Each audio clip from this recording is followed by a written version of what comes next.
지금 이 시대의 이 시대의 말적이고도 또 병폐적인 가장 두드러지는 현상 가운데 하나가 무엇인고 하니 하나님의 사람이었다. 또 하나님을 믿는 사람이었다. 이렇게 과거형으로 말하는 사람들. 또 현재 이 교회는 다니지 않는데 여전히 나는 하나님을 믿는다. 이렇게 얘기하는 사람들도 있고요. 그래서 이 시대의 마지막 어떤 이 병폐적인 현상으로 두드러지게 나타나고 있는 일이 무엇인고 하니 바로 성전을 멀리하는 일입니다. 성전을 멀리하는 일.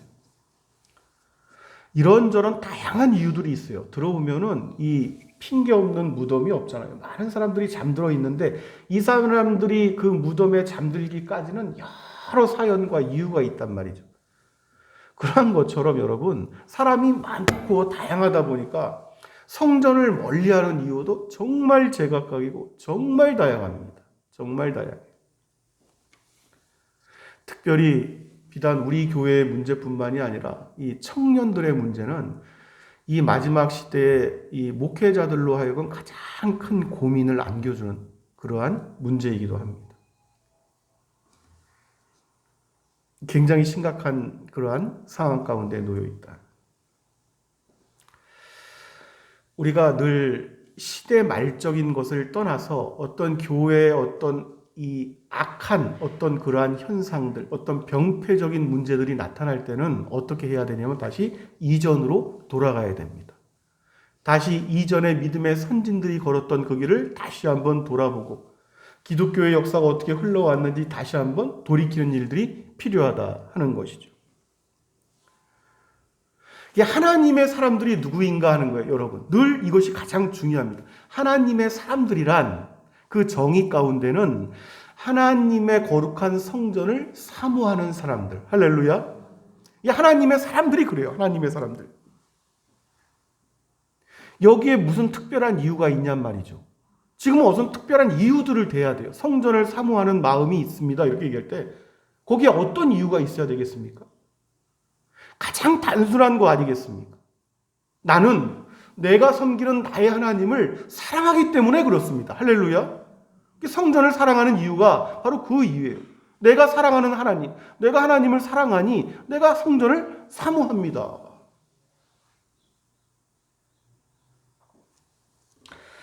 오늘 우리에게 주신 말씀 여러분 다시 한번 이렇게 보세요.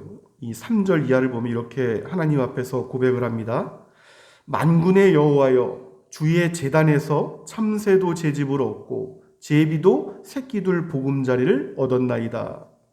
뒤에 보면 주의 궁정에서의 한 날이 다른 날에서의 첫날보다, 한 날이 다른 곳에서 첫날보다 나은즉 악인의 장막에 사는 것보다 내 하나님의 성전 문지기로 있는 것이 좋사오니.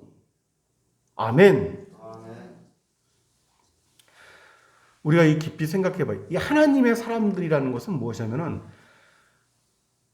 우리들 어머니 또 그 어머니 이 세대들을 보시란 말이에요. 100년이 넘는 역사가 있는데 이분들에게는 어떠한 곳이냐면 성전이라는 곳은 밖에서 뭐 물지개를 지고 뭐 막노동을 하고 무엇을 하다가도 교회를 오고 성전을 오면은 마음이 푸근하고 행복하고 마음이 놓이고 평안을 얻고 할렐루야. 그러한 곳이란 말이죠. 이 성전이라는 것은. 시대가 과학적으로 변하고 문명이 발달하고 뭐 어떤 문명적인 이기들이 뭐 발전하고 이렇다고 해서 그 마음이 바뀌는 것이 아니라 늘 동일한 것입니다. 진리는 변하지 않는 것입니다. 시대적으로 시대마다 타협을 할 수 있는 것들이 아니란 말이에요.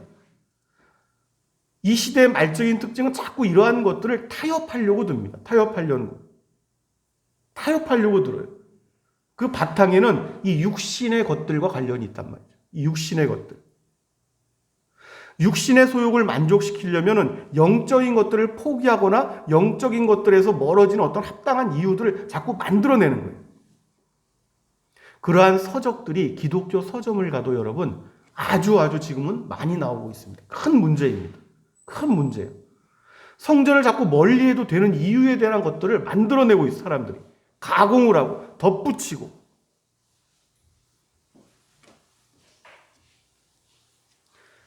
하나님의 사람들은 늘 이 고백이었어요. 세상의 그 어떤 궁궐보다도 더 화려한 곳에서 첫날을 지내는 것보다 차라리 이 시대는 여러분 이 성전보다도 성막과 같은 곳에서의 어떤 그 시대상이었는데 그곳에서 지내는 한날이 여러분 더 낫다는 거예요. 더 낫다는 거예요. 그냥 문지기로 불하나를 피워놓고 옆에서 이렇게 쭈그리고 꾸벅꾸벅 졸지언정 거기에서 한날이 이 화려한 이 왕궁과 같은 곳에 첫날을 지내는 것보다 그 하룻밤이 더 낫다.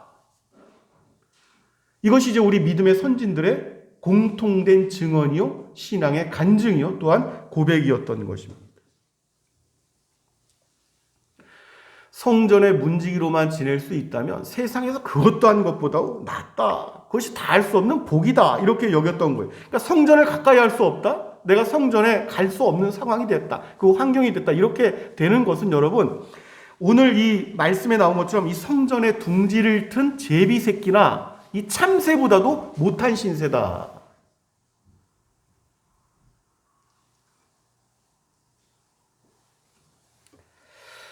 사랑하는 여러분, 이 하나님의 백성들은 성전에서 흘러나오는 거룩하신 하나님의 말씀을 듣는 사람들입니다. 그게 이스라엘이에요. 이스라엘. 그러니까 이스라엘이 복된 것은 바로 이것 때문에 그렇습니다. 성전에서 선포되어지는 하나님의 말씀을 친히 들을 수 있는 것. 그러니까 하나님의 복과 은혜가 흘러나오는 주된 장소가 바로 성전으로 여겨졌던 거예요. 할렐루야. 주된 장소입니다. 주된 장소. 모든 것이라고 말씀드리는 것이 아니라 주된 장소라고 말씀을 드리는 것입니다.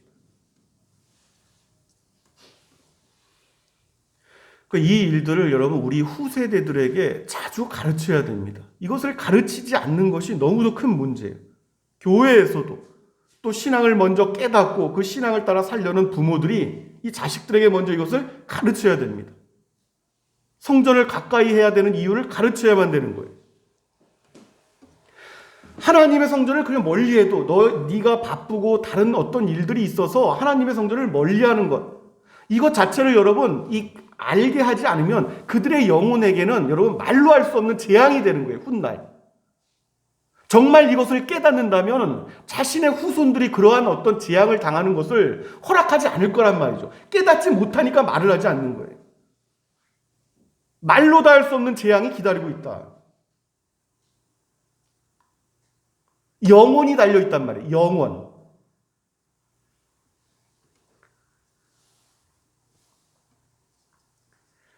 그것은 근데 여러분 이 시대 말적인 징조가 그렇습니다. 시대 말적인 징조. 하나님께서 우리 주 예수 그리스도께서 이 말씀을 자주 하셨고 또 사도들을 통해서 그 시대 말적인 징조가 이렇게 따를 것이라고 분명히 경고하고 곳곳에서 말씀하셨습니다.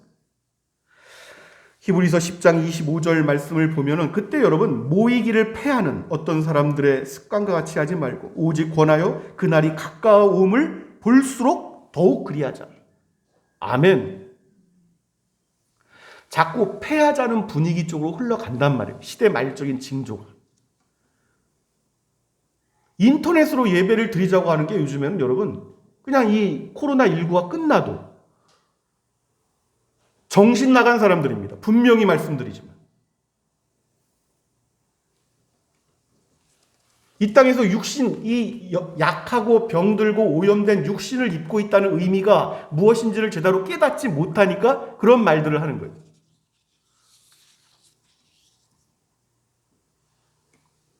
그러니까 말세의 징조라고 하는 것은 여러분 이 자연적인 현상, 처처의 지진이 일어날 것이요, 가뭄이 일 것이고 뭐 기아와 여러 가지 어떤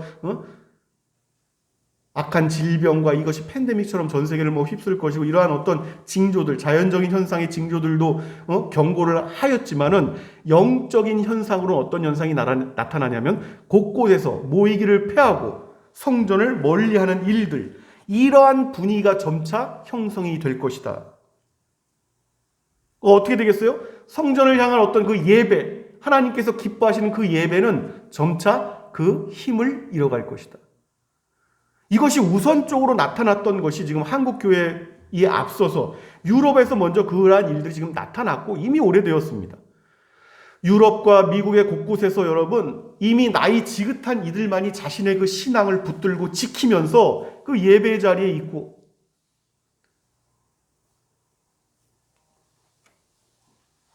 여러분, 예배라는 것은 무엇이냐면 하나님께서 영이시기 때문에 그 하나님과 하나님의 백성들을 이어가는 그 호흡과도 같은 것입니다. 이것이 예배예요. 할렐루야. 그러니까 예배를 바르게 하지 못한다는 것은 그 호흡에 문제가 생기는 거예요. 바르게 호흡하지 않으면 영혼엔 커다란 문제가 생길 수밖에 없습니다. 하나님의 사람들이란 것은 하나님으로 호흡하는 사람들이다 하는 의미예요. 그래서 이 호흡이라는 것은 일상이기 때문에 모든 것이 예배가 될 수밖에 없는 것이고 모든 것에 어떤 예배로 나아가는 것이고 삶이 거룩한 산 제물로 드려지라는 것은 그렇게 발전되어 가는 개념이겠죠.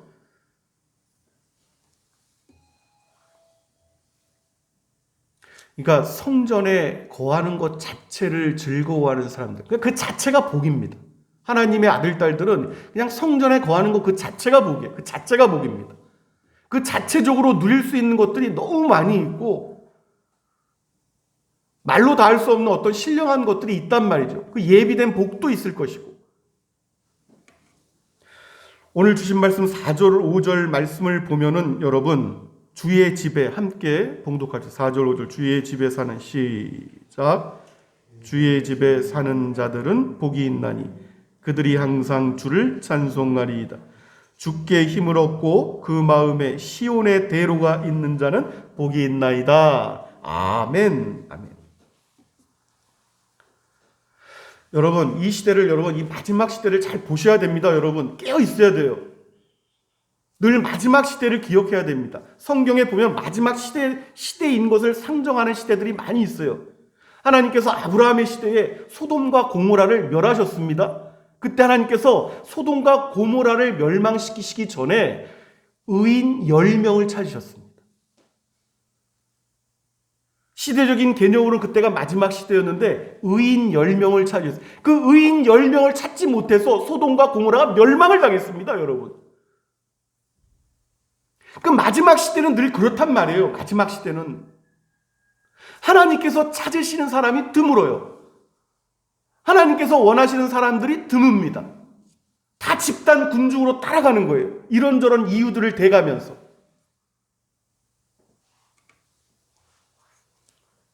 한국 교회는 여러분 이 영적으로는 멸망의 문 앞에 들어섰다고 해도 과언이 아닙니다. 지금 이 시대의 교회상이 그래요. 멸망의 문 앞에 서 있는 거예요. 이제 이미 깨어있지 않으면 안 되는 것입니다. 숱하게 경고를 했던 그 마지막 시대마다 다 그랬어요. 여러분 창세기 때부터 한번 돌이켜보세요. 노아의 시대를 포함해서.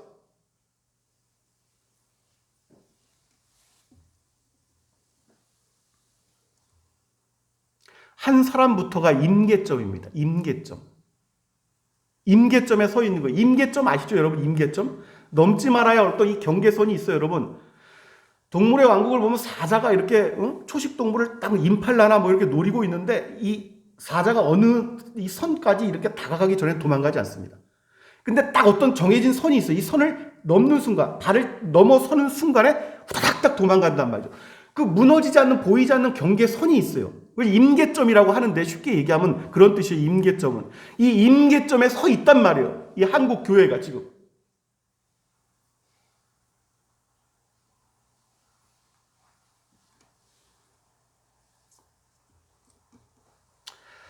사랑하는 여러분, 우리가 경계하고 주의해야 할 것은 늘 기본에 충실하는 것입니다. 이 기본에 충실한 사람을 이길 수 있는 사람은 없어요. 신앙도 그래요. 이 모태신앙의 사람들은 얼핏 보면 뭐 감정적으로 하나님을 막 뜨겁게 막 사랑하고 이런 것 같지 않지만은 그 기본적으로 이게 탄탄하게 이 누적되어 온 것들이 있단 말이죠. 이 모태신앙은 또. 어떤 이 기본이 탄탄해야 된단 말이에요. 이 신앙이라는 것은 그렇습니다. 그러니까 기본적으로 이 세상이 이 피조세계의 모든 것들, 내가 지금 누리는 것이든 내가 소유하고 있다고 믿고 있는 어떠한 것들이든지 간에 다 하나님의 것입니다. 이 모든 것들은. 이것을 이제 깨닫지 못하거나 망각하는 순간부터 문제가 생기는 거예요. 모든 것에 그렇습니다. 하나님의 관계나 모든 것들에 있어서. 근데 이러한 진리를 알지 못하는 사람들이 있단 말이에요. 우리들은 이것을 알고 있으면서도 때때로 가끔씩 잊어버리지만 그냥 이것 자체를 알지 못하는 사람들이 있어요. 왜 그런 거 하니? 이것은 이 창조, 인류의 처음부터 그렇습니다.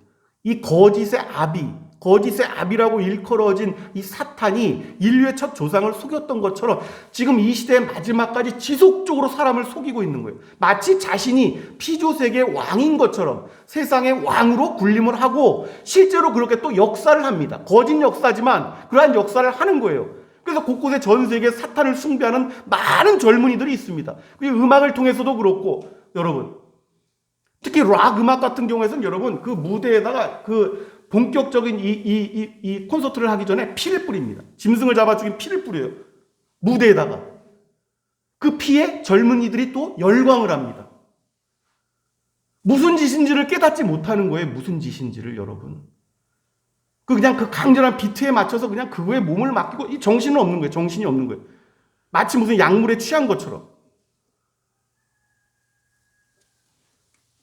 그러니까 성전을 떠나게 되고 진리를 떠나게 되면 필연적으로 어떤 일들이 생기냐면 자신이 의식을 하든 인식을 하든 인지하지 못하든 간에 사탄에게 속아서 거짓된 아비 때문에 첫 조상 때부터 속았다니까요. 그들은 하나님을 알던 사람임에도 불구하고 속았어요. 하나님을 알지 못하는 사람들의 대다수는 청년들의 대부분은 이 땅의 사람들, 성인이라고 일컫는 사람들의 대부분은 어떻습니까? 더 쉽게 넘어가죠. 인식하든 인지하지 못하든 간에. 사탄에게 속게 되면 사탄에게 속한 것들을 섬기며 살아갈 수밖에 없는 거예요. 사람은 기본적으로 영적으로 늘 명심합시다. 무엇인가를 섬기며 살아가다 그 생을 마칠 수밖에 없어요. 그 섬기는 대상이 무엇이든 간에. 존재가 그렇게 만들어졌단 말이에요. 하나님께서 만드실 때. 하나님을 섬기도록. 그것이 변질돼서 하나님 아닌 다른 대상 이것저것 이름 붙인 다른 것들을 오만 가지를 다 섬기면서 살아가는 것 뿐이지.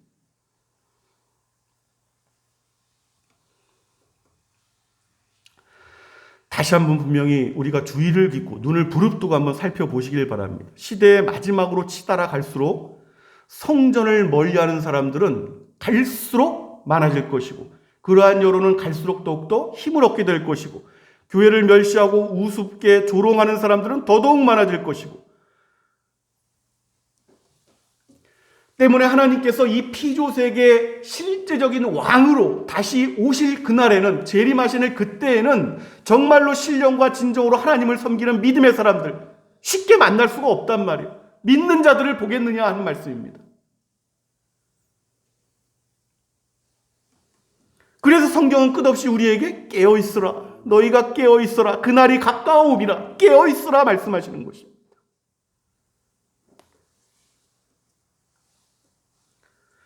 우리는 하나님께서 거룩한 사람들로 분별하신 사람들이에요. 세상에 있을 때 우리는 분별을 한 사람들입니다. 할례를 여러분 아브라함의 할례라는 의미가 우리는 영적인 할례, 이제 영적인 할례라는 것은 이 남자의 이 표피의 한 부분을 베어내는 거죠. 생식기의 한 부분을 잘라내는 것입니다. 육에 속한 것들 한 부분을 잘라내는 거예요. 그러니까 영적인 할례를 받았다는 것을 의미하는 것은 뭐냐면 하나님을 위해서 거룩한 선민으로 구별받은 자들은 육에 속한 것들, 영에 속하지 않은 것들 가운데 이 잘라내야 하는 것들은 잘라내야 하는 사람들입니다. 그것이 할례의 의미예요. 그러니까 할례자냐 무할례자냐 육신의 할례는 의미가 없지만 영적인 할례는 중요한 것입니다.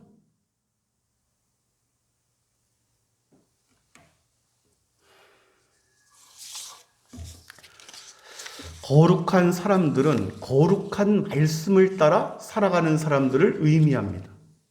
그들을 일컬어서 성도다 하는 거예요. 거룩할 성, 무리도, 거룩한 무리들. 할렐루야.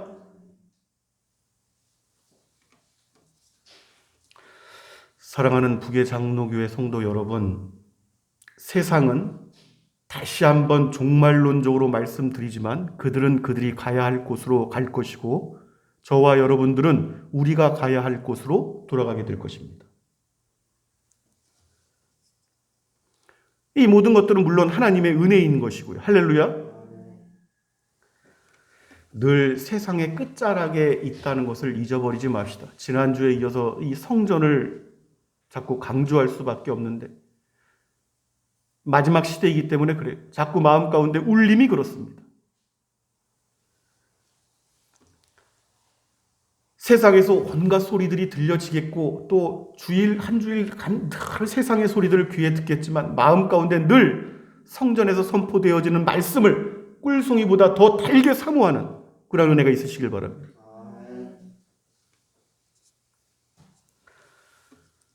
때때로 이 땅에 저와 여러분들이 걷는 이 나그네 걸음 아니에요. 나그네 여정입니다. 이 같은 여정은 세상으로부터 환영받지 못할 것이다. 이 예수님께서 미리 말씀을 하셨어요. 너희가 세상으로부터 환영받지 못하는 것은 나에게 속해 있기 때문에 그렇다. 세상이 이것을 알기 때문에 그렇다. 말은 하지 않지만 세상이 이것을 알기 때문에 환영받지 못한다는 거예요. 때때로는 조롱받을 수도 있고 때때로는 비난받을 수도 있고 때때로는 뒤에서 수군수군할 수도 있어요. 저 바보 같은 무리들, 거룩한 무리들을 보고 그렇게 말을 한단 말이에요. 그들은, 세상은. 그럴 때 우리 주님께서 이런 말씀을 하십니다. 우리가 잘 알고 있는 말씀 요한복음 14장 1절 말씀이에요. 그런 소리들 들을 때 너희는 마음에 근심하지 말라. 하나님을 믿으니 또 나를 믿으라. 할렐루야. 하나님께서 우리들로 믿음의 선진들을 따라서 성전을 더더욱 사모하고 그 믿음의 여정길을 더욱더 힘있게 걸어갈 수 있는 은총을 충만하게 하시길 우리 주 예수 그리스도 이름으로 축원합니다. 기도하겠습니다.